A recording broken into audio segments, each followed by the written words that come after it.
ఓ ఎల్లన్నా ఓ మల్లన్నా అరే వీళ్ళకి ఏమని చెప్పాలి వాళ్ళకు పగలైనా రాత్రైనా కష్టమే పాపం వాళ్ళు ఎట్లా బతుకుతుర్రో ఏమో నాంచింది చాలు కానీ వార్త చెప్పంటారా మరి ఆలస్యం ఎందుకు మీరే చూడుర్రీ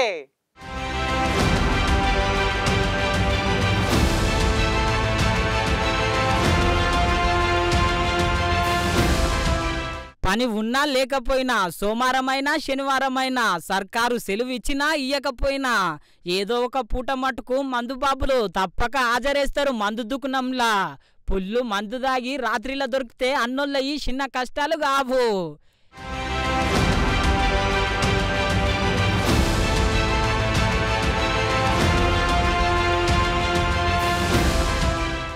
ఏ రాత్రిలో తాగితే దొరుకుతున్నాం పగలన్న తాగుదామంటే ఇప్పటి సంది ఆ ఛాన్స్ లేకుండా పోయింది. ఎందుకంటారా మన పట్నంలో కూడా పట్టపగలు డ్రంక్ అండ్ డ్రైవ్ టెస్టులు చేస్తున్నారు. మళ్ళా పట్టపగలు తాగే పని మంతులు ఎక్కువైపోయిర్రంట.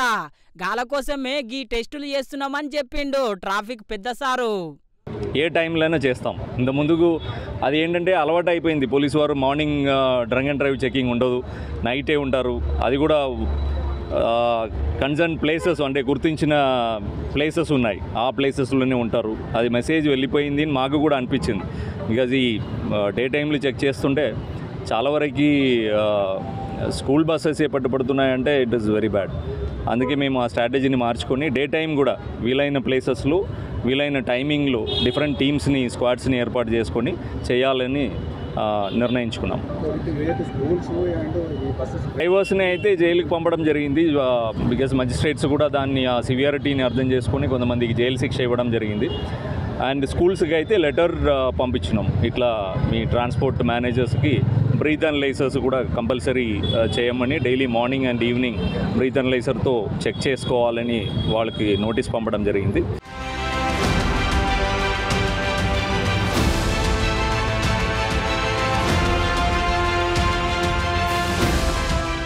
ఇన్నరు కదా పట్టపగలు ఎవ్వరు పట్టుకుంటారు అంటే అంతే సుమి, జర భద్రం.